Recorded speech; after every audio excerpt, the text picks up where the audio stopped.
Thank you very much, colleagues. Our next item of business is topical questions, and our first topical question is from Kenneth Gibson. Thank you, Presiding Officer. To ask the Scottish Government what it considers will be the impact on sport of an extended ban on public gatherings. Minister Joe Fitzpatrick. The Scottish Government recognises that the restrictions on gatherings have had an impact on people across Scotland and that sport has been similarly affected. And I'd like to thank the sporting sector for their understanding and cooperation. Sport Scotland are currently working with the Scottish sporting governing bodies to understand the impact of social distancing measures, including the possible need for an extended ban on public gatherings. They're looking on the short, medium and long-term impacts that the restrictions will have and also how they, along with the Scottish Government, can help them through this period. We also appreciate the impact on community sport. Sport Scotland are currently undertaking a survey of sports clubs and groups to understand how impacts are being felt across all sports at all levels. Presiding Officer, these measures are tough, but they are absolutely necessary in order to slow the spread of the virus, protect the NHS and save lives. Kenneth Gibson. I thank the Minister for that reply. Thousands of people work in sport, from Sport Scotland's national training centres, two of which are in my own constituency, to local golf, football and rugby clubs, etc. If the UK Government ends furlough payments and there remains a ban on large gatherings, how will people employed in sport retain their livelihoods? Minister. We absolutely recognise the enormous reach and impact of sport has on communities, individuals, delivering a wide range of positive social, health and economic benefits. And we want all clubs and organisations across all sports to survive this terrible pandemic. The Scottish Government and UK governments are providing a range of financial and business support. Scottish Government and Sport Scotland are working with the sector to understand what support they will need to restart their activities as soon as it is safe to do so. It is absolutely important that we get the balance correct, and it's important that discussions on issues such as the one that Mr Gibson raises are part of ongoing discussions with the UK Government. Kenneth Gibson. Thank you, the Minister, for his further response. Football alone has 470,000 registered male and female players in Scotland and hundreds of clubs at every level. In 2019, it directly contributed £215 million to the economy, with social benefits worth £320 million and active participation leading to £690 million in healthcare savings. Does the Minister accept that unless football and other sports are able to restart playing soon after lockdown ends, albeit safely, some clubs could fold and many of the economic, social and health benefits to individuals and society will be lost? Minister.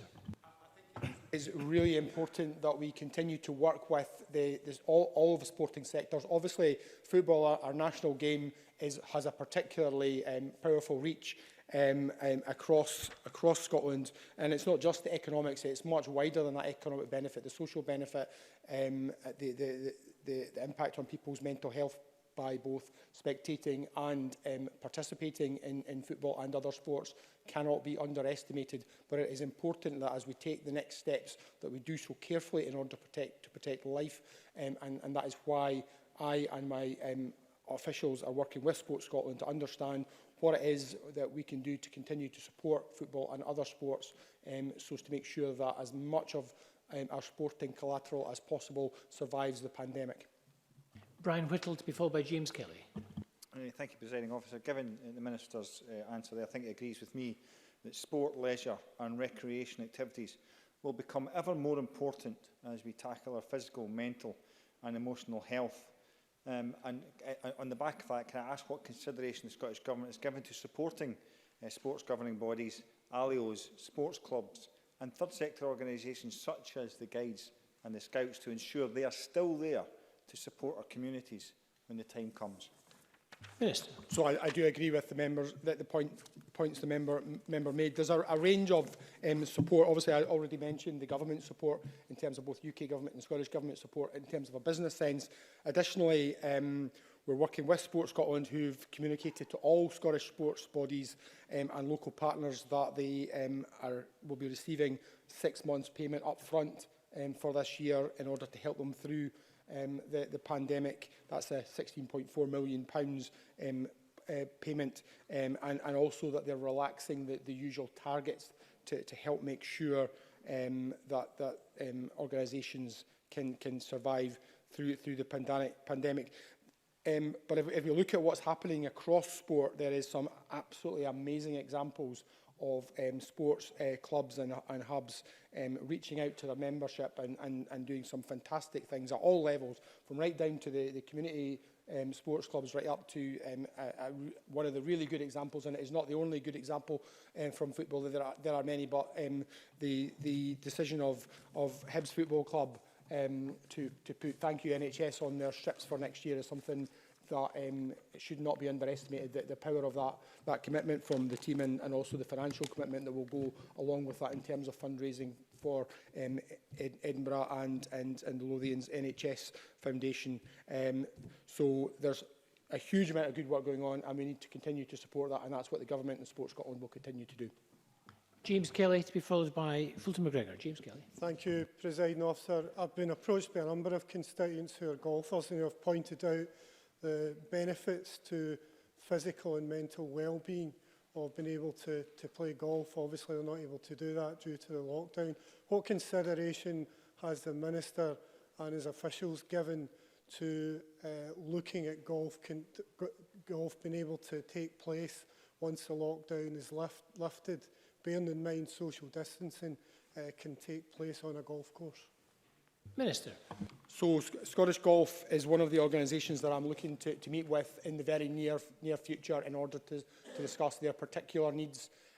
But right now it is important that we get the message out, and it's a message that's not just coming from the Scottish Government, but it's also coming from Scottish Golf, that golf should not currently be taking place anywhere in Scotland. Fulton McGregor. Thank you, Presiding Officer. I'd like to remind the Chamber that I chair the cross-party group on the future of football in Scotland. And even the most committed football fan would agree that the entertainment side of the sport needs to take a back seat during these times. But for some of our clubs, they are much more than the football played on a Saturday. They are local businesses employing many people. They are centres for community networks and a lifeline for so many. My local club, Albion Rovers, part of the Coatbridge community for nearly 140 years, have been in touch to say that the current situation is a threat to their existence. They rely on gate receipts and possible plans around playing games behind closed doors, while maybe plausible for higher leagues, will not be a solution for them. Can I therefore ask the Minister if there's a continued commitment to our clubs, particularly smaller ones like the Rovers, to support them for as long as necessary, like we have done with other businesses, and to help them through this crisis? Minister Joe Fitzpatrick. As I said, there's a range of support already in place for football teams and other clubs, but I think the member makes an important distinction between football in Scotland and perhaps football elsewhere, and we're seeing suggestions of changes of decisions elsewhere in the UK, which I think is driven largely by media requirements rather than sporting requirements. We have to make sure that any steps that we're taking in Scotland, while doing our best to support sport, also make sure that we're limiting the spread of the virus, continuing to protect the NHS and saving lives. Thank you. Question number 2, Alexander Stewart. Thank you, Presiding Officer. To ask the Scottish Government what it is doing to tackle fraudsters who are targeting vulnerable people during the current COVID-19 outbreak. Minister Ashton. Criminals are seeking to capitalise on the COVID-19 pandemic, and vulnerable people are especially at risk at this time. Doorstep crime, scams and fraud, both online and off, are growing in number, and it's becoming increasingly important to ensure people and communities across Scotland are kept safe and resilient. So the Scottish Government is working closely with Police Scotland and other partners to encourage the public to be more vigilant about fraud, especially about sharing their financial data and their personal information. We are continuing to support our partners to help them reprioritise their work quickly and put in place resources that will help inform and reassure the public at this time. And there are a number of national initiatives that are underway. For example, Crime Stoppers Shut Out Scammers campaign has been launched to raise awareness of doorstep crime, scams and frauds, with a focus on providing advice to those who are the most vulnerable. And Neighbourhood Watch Scotland also play an important role in offering reassurance to local communities, and they've been sharing messages on potential criminal activities in the area, offering advice on keeping safe and encouraging communities to look out for one another, especially the elderly and the vulnerable. The National Cyber Security Centre is also working with Police Scotland and the Scottish Government to raise awareness of the growing number of internet scams relating to COVID. and it's very important at the moment that the public think twice before they click on links.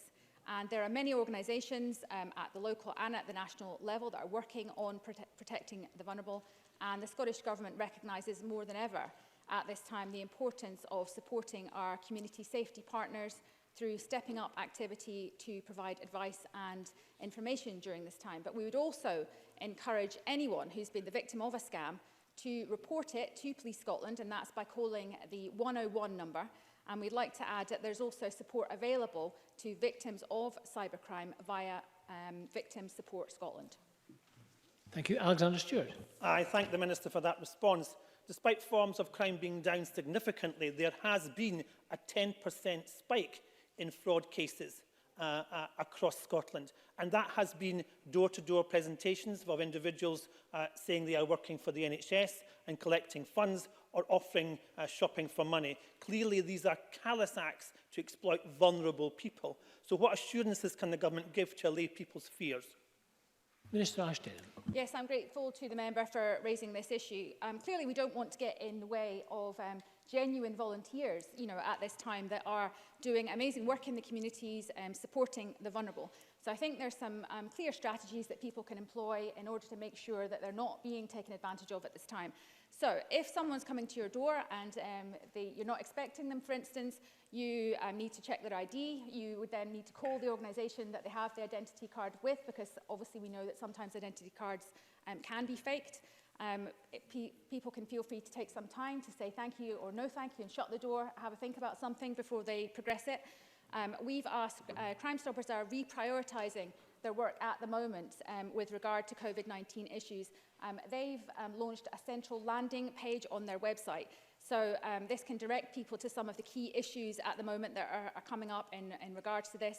And there's also an ongoing campaign to raise awareness of the COVID-19 issues, such as the ones that the member has mentioned, such as doorstep crime and other scams and fraud. And that would also provide people with targeted advice. Alexander Stewart. I thank the Minister for the response. Even more worryingly, there has been a reported increase in fraudulent HMRC text indicating that tax refunds can be found, or fake fines for breaking lockdown, or calling individuals to offer them a vaccine trial with financial gain. These are all very devious ways of extorting funds from vulnerable people. Therefore, what further action can the Government take to put a stop to this worrying behaviour? Minister Ashton. Yes, we have seen a rise in a number of scams that the members mentioned, such as fake websites offering treatments and fake testing kits and so on. There's also been scams set up to trying to raise money for fake victims of COVID-19 and so on. So I think the public need to just have an awareness of these type of scams that are carrying on, ensuring that people and communities across Scotland are safe and resilient at this time is vital, and it will play a key role in getting us through these difficult and unprecedented times. So we are working closely with our partners over this crucial period to monitor the impact of these type of COVID-19 crimes on our community safety and to prevent and deal with any emerging issues swiftly. The Government recognises the importance of supporting our national and local community safety partners and that they continue to function where possible to step up their activity and to provide information, to provide advice and to provide reassurance during this ongoing COVID-19 pandemic. Thank you very much. Question number 3, Ross Greer. Thank you. To ask the Scottish Government what its response is to reports that thousands of people in Scotland have lost their home care support during the COVID-19 crisis. Cabinet Secretary Jean Freeman.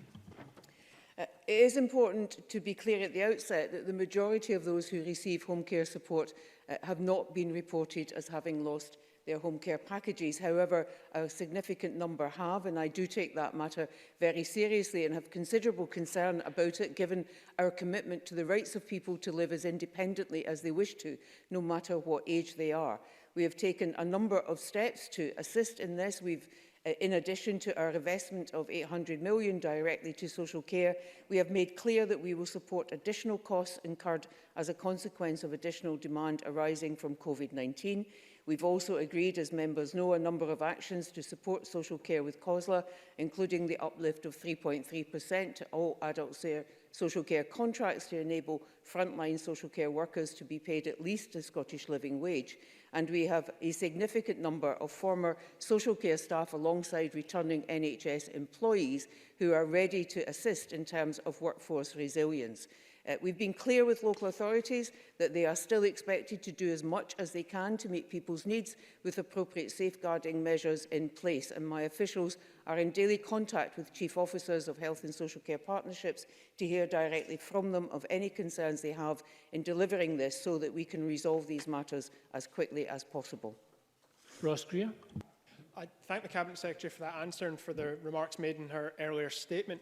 The figures published by the BBC reveal considerable regional variation across the country, with Inverclyde Health and Social Care Partnership in my region reducing its client and home care visits by over 4,500, while Angus Council increased theirs, Angus Health and Social Care Partnership increased theirs by 80. Indeed, Glasgow, one of the worst affected areas, says it's running at a reduced capacity of almost 40% in its care staff due to illness and self-isolation. So can I ask what extra support the Scottish Government is providing to those partnerships that are clearly struggling more than others to meet demand?